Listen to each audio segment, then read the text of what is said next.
last question. If Sally has 3 knives when she walks in on her husband and mistress, how many knives will she have when she leaves? Oh, I know the answer. None. She used 1 on the mistress and 2 on her husband for good measure. Oh, welcome. Come in. Don't be scared. At least, not yet. I was just taking this IQ test for the sick and twisted. I do hope I get a perfect score. What if there was a way for you to achieve perfection in all areas of your life? And what if this perfection came in the form of a little pill? Sounds enticing, doesn't it? Well, that's what Emily thought when she got a prescription for perfection in tonight's eerie entry. Little did she know that the price for perfection would be paid in a sinister side effect. Gather round. Look into the light. Look deep. Open your imagination and listen to the story called Life Perfected.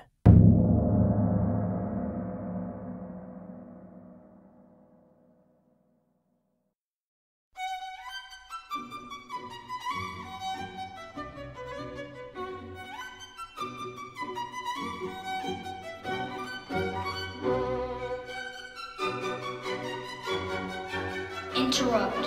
INTERRUPT. Interrupt. Hazard. HAZZARD. Hazard.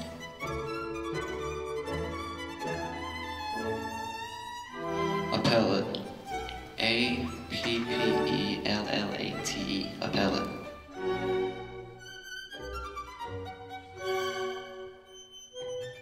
Aberrant. Aberrant. ABERANT.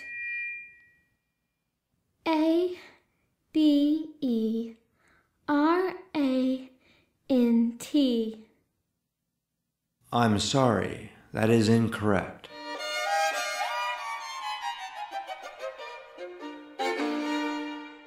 As soon as the letters left her lips, she knew her mistake.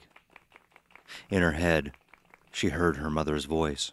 2 R's, Emily. How long did we spend going over that? Lock-kneed, Emily shuffled away from the microphone. Instead of heading back to her chair like in rehearsal, however, she continued walking all the way off the stage and past the concerned adults standing in the wings. She knew she looked like a sore loser, but at that moment, she didn't care. She couldn't stand there amidst the applause while somewhere past the spotlights, her mother frowned at her. 2 more words, and it was over. She had won 3rd place. It should have been 1st. 3rd place didn't get a trophy. More importantly, 3rd place didn't get any prize money. She stood, watching from the wings, as Cooper posed for pictures with his 1st place trophy. Though she guessed they were sort of friends, it bothered her that lately he was winning the awards she knew she should be winning. He'd always been a goof-off. When had he gotten so smart?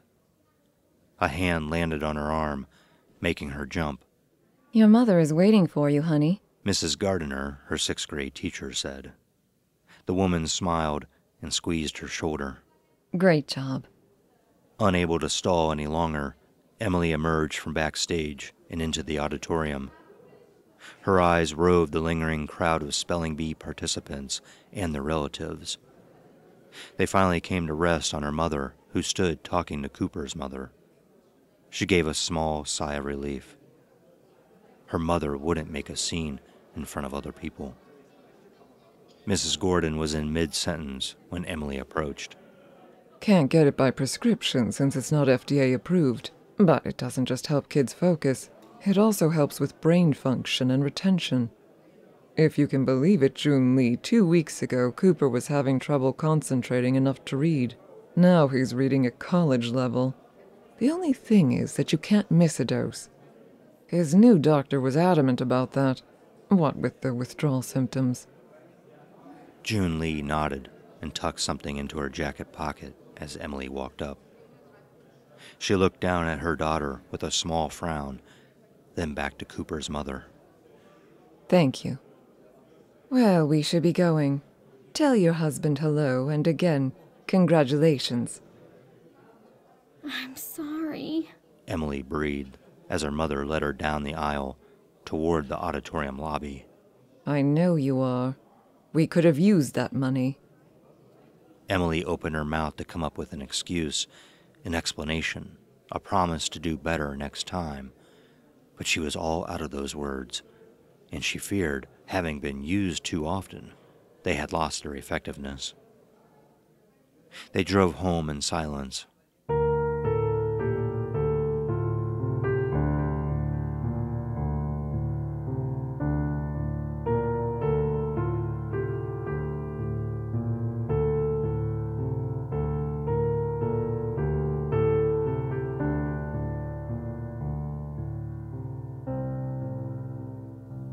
Dinner that evening was green mung bean soup. Emily swirled her spoon in the bowl, watching the heat rise off it in lazy curls. Had her mother expected her to lose the spelling bee and prepared this ahead of time as punishment? Stop playing with your food and eat. Here, take this. June Lee dropped a large blue tablet into Emily's hand and sat down across from her at the dinner table. what is it? It's a vitamin. Take it. What kind of vitamin? The kind I'm telling you to take. Again, Emily hesitated, then took a sip of water and swallowed the pill, almost gagging on it. The fact that her mother wasn't yelling scared her more than the yelling usually did. I'm sorry. I don't want to talk about it anymore. I can talk until I'm blue in the face about how you need to concentrate on your studies and work hard to be the best at everything you do so you can go to a good college, because I don't have the money to send you. But I'm just wasting my breath, aren't I? Well, I'm done talking. Finish your dinner, brush your teeth, and go to your room to practice. Emily kept her eyes rigidly focused on her bowl as she choked down her soup. When she was done, she brushed her teeth, then went upstairs to her bedroom and picked up her violin. She spent 10 minutes staring at it, memorizing the grain of the wood, the feel of the bow in her hand. June Lee had always been disappointed that Gong Gong and Po Po had been too poor to afford violin lessons when she was Emily's age, so she was determined that Emily would become a virtuoso in her stead. I'm not hearing you. Emily scowled and picked up the violin by the neck with both hands, hefting it over her head, but her fantasies of smashing it against a wall were just that, fantasies. She wanted to turn on the radio and lose herself in music more to her taste, but with a sigh, she lifted the violin to her chin, turned the pages of her sheet music to Mozart's Concerto No. 4, and began to play.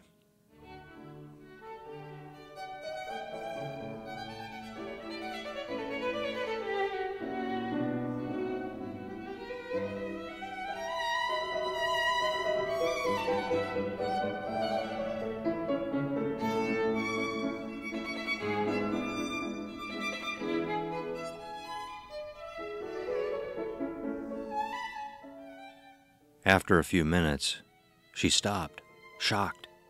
She had never played so well. She started again, and after 5 minutes, stopped reading the music, playing by memory alone.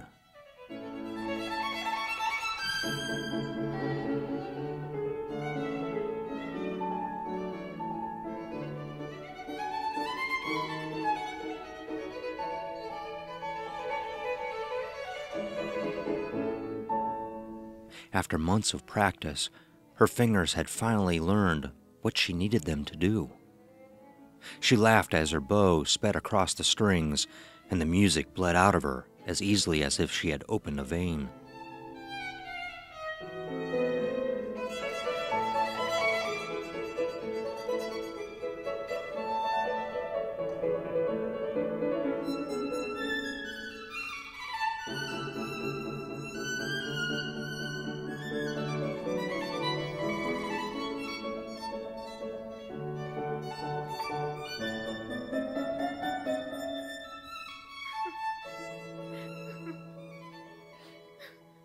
"20 minutes later, she put up her bow and turned around to hear a strange sound. Her mother stood in the doorway of her room, quietly weeping. The crying alarmed her. Mom? Perfect. She walked into the room and flipped the sheet music to Paganini's Caprice number 24. Now play this. Emily bit her lip, but nodded. She had never played the Paganini piece before, but she had never heard her mother say she was perfect before either.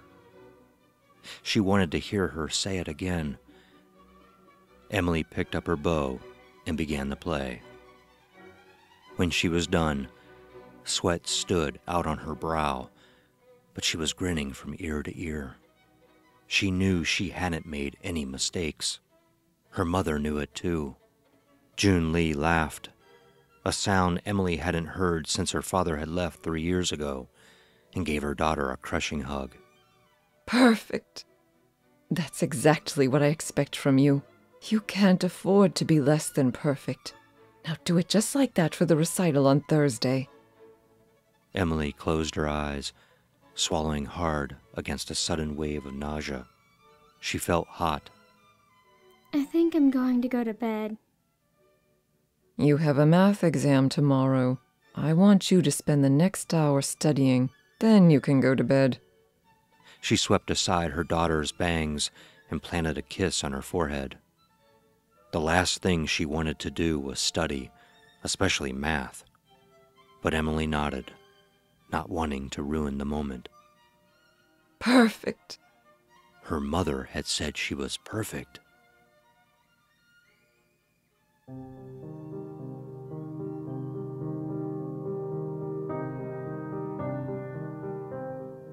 The next morning, another blue pill was waiting for her on the table next to her bowl of cereal. She rolled it between her index finger and thumb, bringing it close to her eyes to examine it. Vitamins are meant to be taken, not prodded.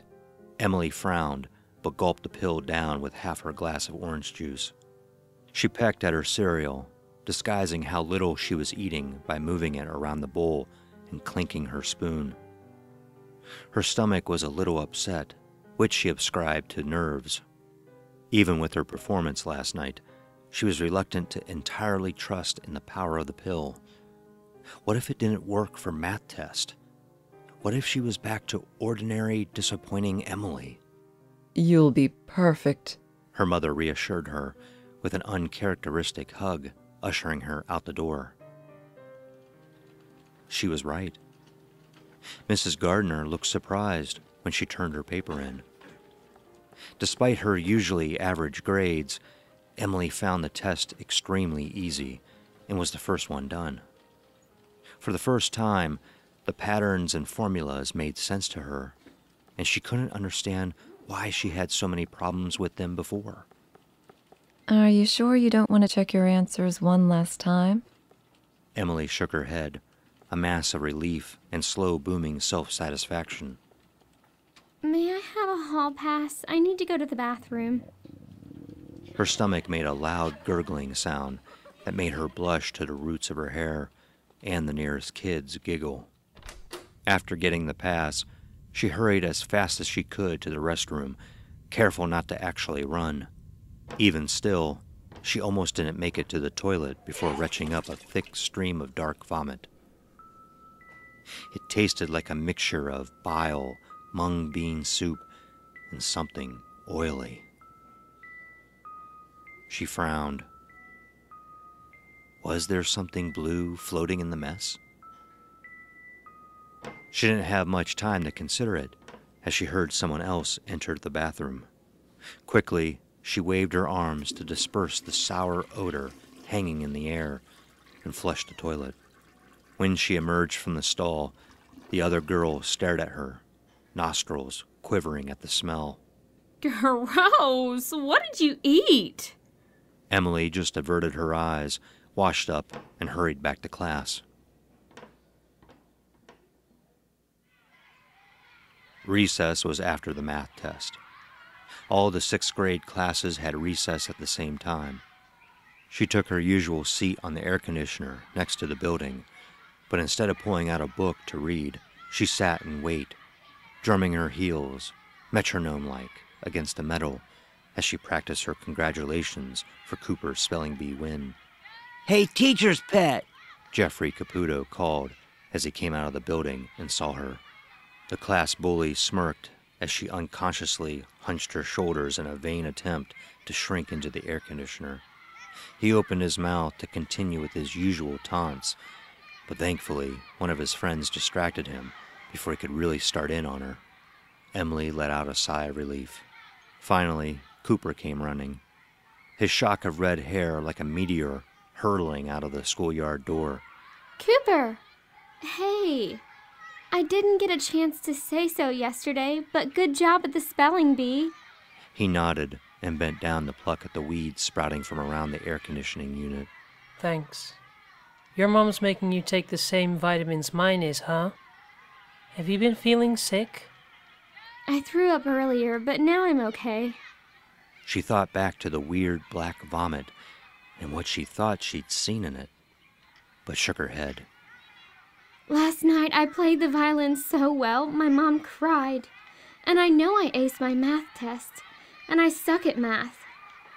Where'd your mom get those pills? What are they? My doctor gets them off the internet, I think. I don't care. I hate them wherever they came from. It was cool at first to be so smart, but now nothing tastes good anymore, and I've been throwing up once a day.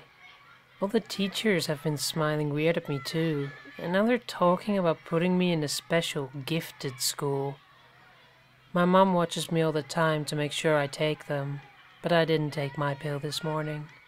I heard your mom say you can't miss a dose. There's a withdrawal. So, I've taken loads of pills with all sorts of side effects. I'm not scared. But if you stop taking it, you'll go back to before? Being dumb? I don't care. I'd rather be me than some zombie. Cooper, you coming? I'm coming! Talk to you later.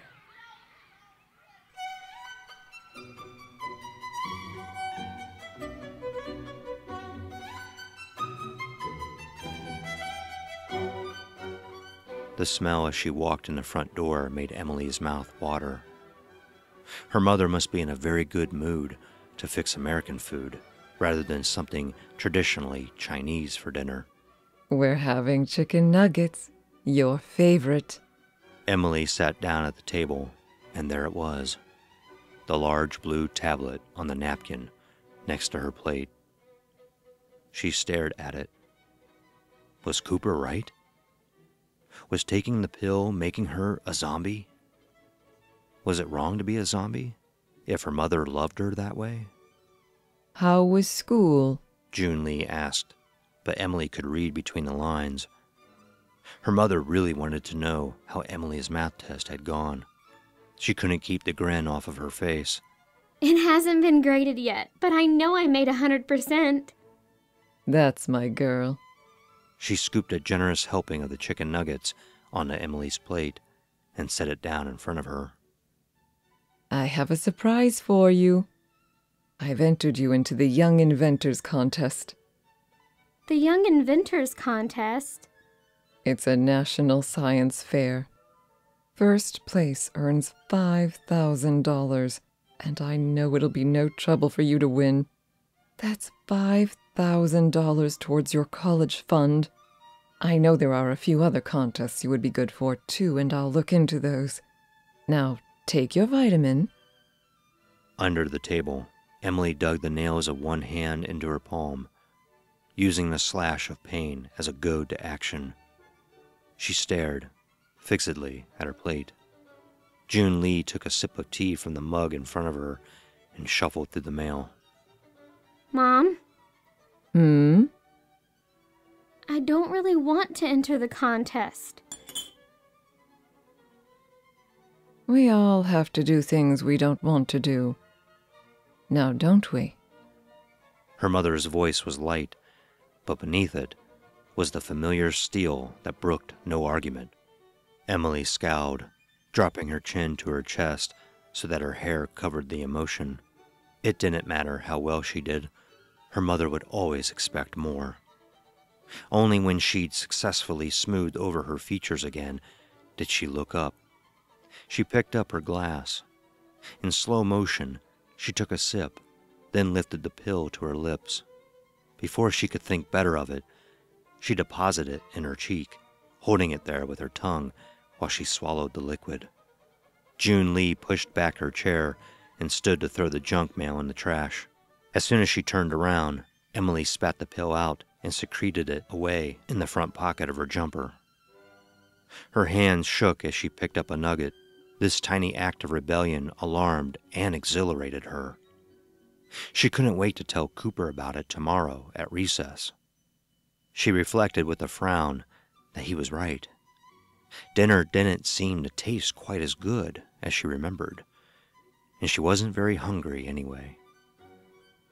Is everything all right? June Lee asked when she returned to the table, noting Emily's lack of appetite. Emily smiled and popped another chicken nugget in her mouth, methodically chewing. I'm fine. Thank you for dinner, Mom. You're welcome. After dinner, wash up and go practice. Your recital is tomorrow evening and you have to be ready. Emily choked down the rest of her dinner, then obediently headed upstairs while her mother did the dishes. Once safely ensconced in her room with the door shut, she took the pill out of her jumper pocket, still wet and sticky from its time in her mouth, and let out a breath. A slow smile spread across her face at her success. Again, she examined the pill, noting its deep blue color and oblong shape. Unlike most of the other vitamins her mother had made her take in the past, this one had no brand name stamped into its surface, but it otherwise looked much like any other vitamin. After a moment, she walked over to the trash can, but before she threw it in, she hesitated. What if the withdrawal symptoms Cooper's mother talked about were really bad? I'm not hearing you.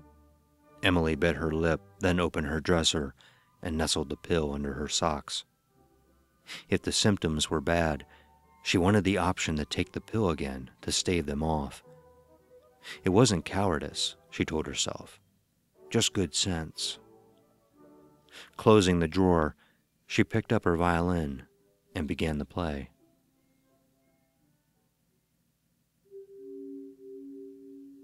The next morning, Emily again pocketed her pill rather than taking it. It was easier for her this time. She even felt a certain thrill of self-destructive anticipation at the idea of getting caught. On the pretense of having forgotten a textbook, she ran back to her room to tuck the pill into her dresser next to the previous one. She froze, her stomach twisting. The pill was broken open, like an eggshell. It sat hollow in the bottom of the drawer. What? She poked at the shards. Emily, hurry! You're going to be late for the bus. Coming! With no time to investigate further, Emily placed the new pill next to the remains of the old one and covered them both hastily with her socks.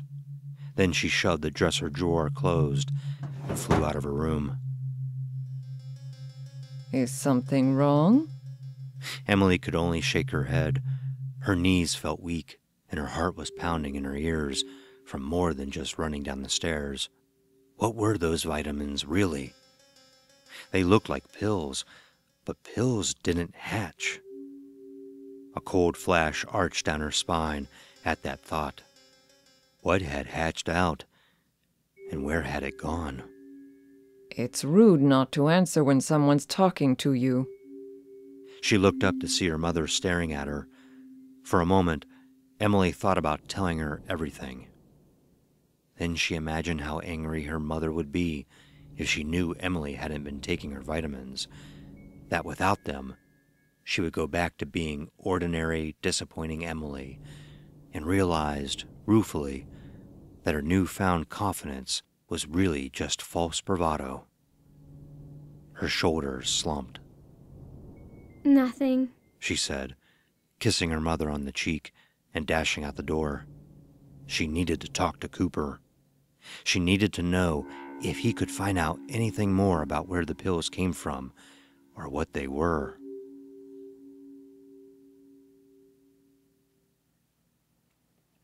That day, Emily barely paid attention in class. She was too anxious for recess so she could talk to Cooper, and every time she thought about the broken pill, it made her shiver. The nausea was gone today, but now her eyes were bothering her. There were black spots floating in her field of vision. Apparently, even Mrs. Gardner noticed she wasn't focused on school. During work time, she pulled Emily aside. Is everything all right, Emily? You seem very distracted. Emily nodded, blinking again. It wasn't any brighter than usual in the classroom, but the spots were similar to what happened when you looked at the sun or other light for too long. Everything's fine, Miss Gardner. When Emily turned to go back to her desk, however, her teacher stopped her again. By the way, nice job on the test yesterday. Looks like you finally got the hang of it. Has your mom been tutoring you? Emily forced a smile in return, aware that the other kids in the class were peering up at her over their scratching pencils, watching and listening. Uh-huh.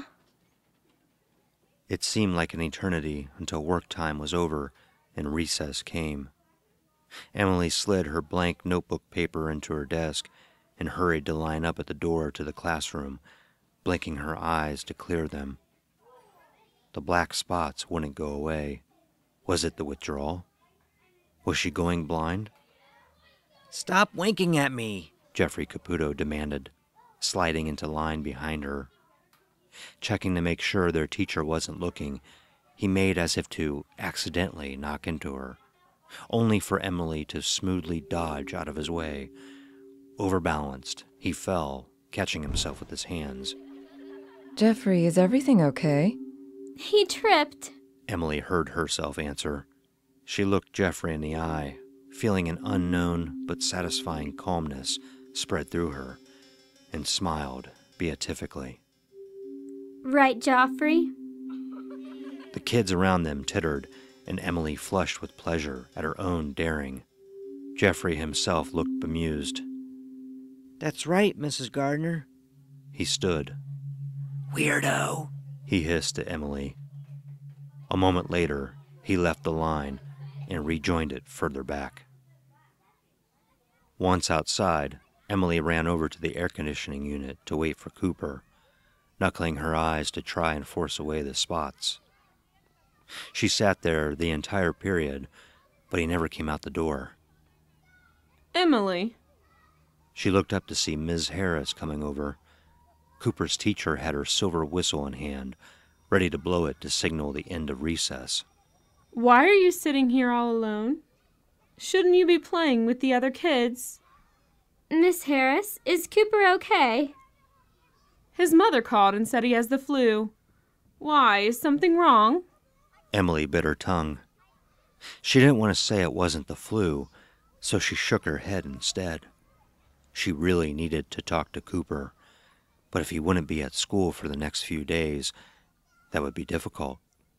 Her mother had never allowed her to have any friends over or go over to friends' houses, except for special occasions. and never on a school night. Then an idea came to her.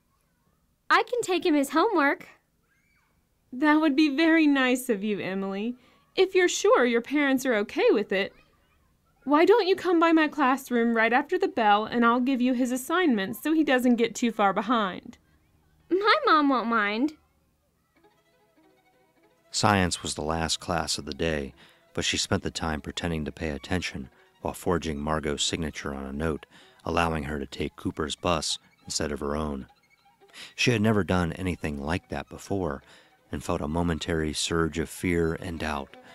But despite her efforts, the bus driver barely glanced at the product of her labor when she boarded with Cooper's homework in hand. Her success made her almost giddy with relief. When the bus coasted to a stop at the corner of Willow and Crestwood, she hopped out and began scanning the house numbers. 3552, 3554, 3556. She had only been to Cooper's house once, for his 8th birthday party, but she remembered his father's old Ford Mustang in the driveway and the faded garden flag billowing in the breeze from a pole affixed to the side of the house. With renewed determination, she walked up the driveway to the front door and rang the bell. Cooper, it's me, Emily. Open the door.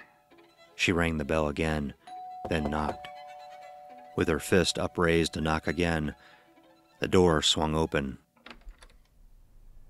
It wasn't Cooper, though, but his mother. Emily staggered back a step, startled. Cooper was a latchkey kid. His mother should be at work. Emily? Mrs. Gordon looked as surprised as Emily felt. Cooper's mother also looked haggard, with puffy eyes and mussed hair, as if she had just stumbled out of bed after crying herself to sleep. Emily thrust the worksheets Miss Harris had given her out toward the woman like a shield. I brought Cooper's homework. I heard he was sick. She tried to peer around the woman, but Mrs. Gordon filled the doorway, blocking her view. That was very thoughtful of you. Thank you. She smiled wanly. The woman was clearly nervous. Emily frowned, feeling her stomach doing little flip-flops in her belly. Is Cooper okay? Can I talk to him? He's sleeping right now, but I'll let him know you stopped by. Mother? Mrs. Gordon flinched. Go back to bed, honey, she called over her shoulder, moving just enough so that Emily could see Cooper standing at the bottom of the stairs in his pajamas. Cooper, are you okay? Emily called, inserting herself into the doorway so that his mother couldn't shut the door. The boy regarded her with eyes that made her shiver. She thought she saw something dark in them besides his pupils. He cocked his head like a bird. His voice was full of longing, as if he savored something delicious. I'm perfect, thanks for asking. Your fear tastes like sugar. Why are you afraid? Soon, you'll be perfect too. All the dross will melt away and leave you who you were always meant to be. Emily shuddered and retreated a step out of the doorway and back onto the porch. What are you talking about? What's wrong with you? That was very kind of you to bring his homework. Cooper will be back to school in a few days. Thank you. With that, Mrs. Gordon shut the door in Emily's face. Emily felt lightheaded. Her vision had shrunk to a tunnel directly in front of her. She dropped the worksheets and ran.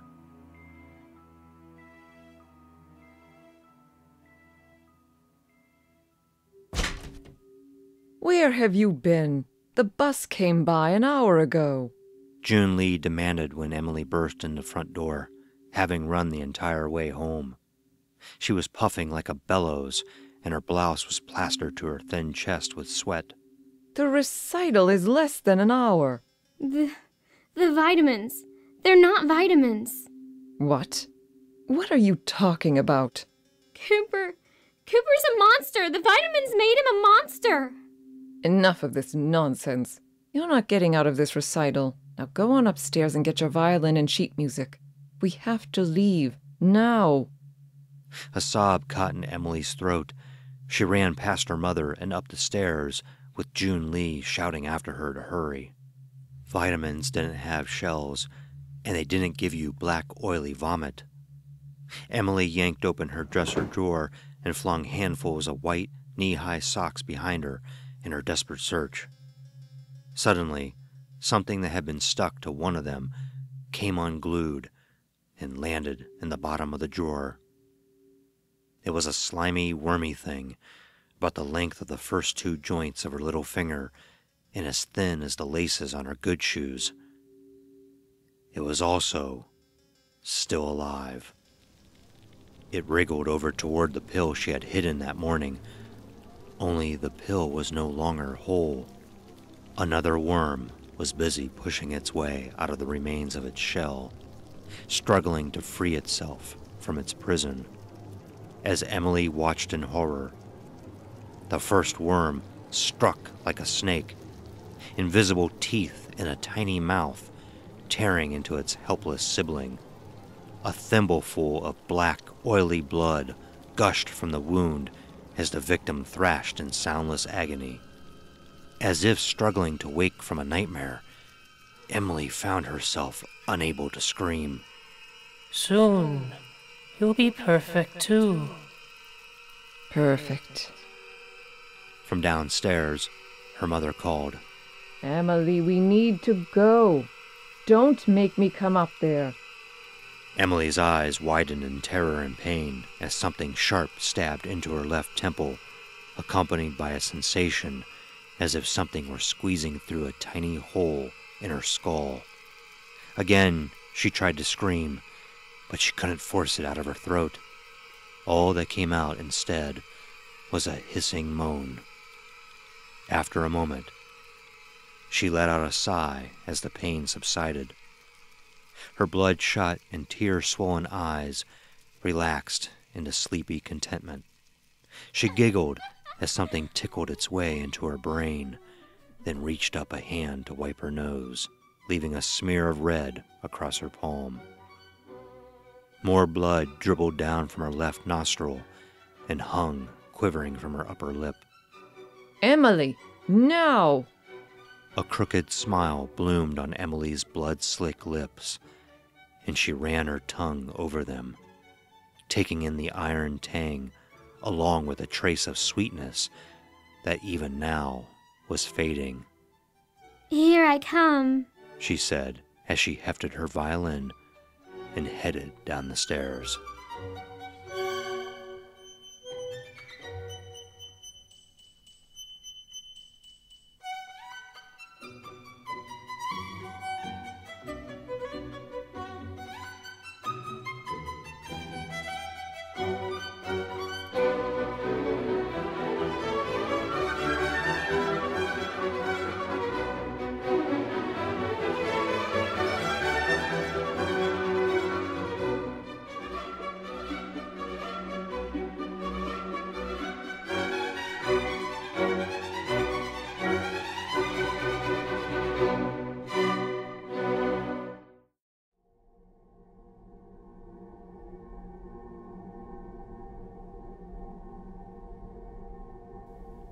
Pharmaceutical companies get a bad rap.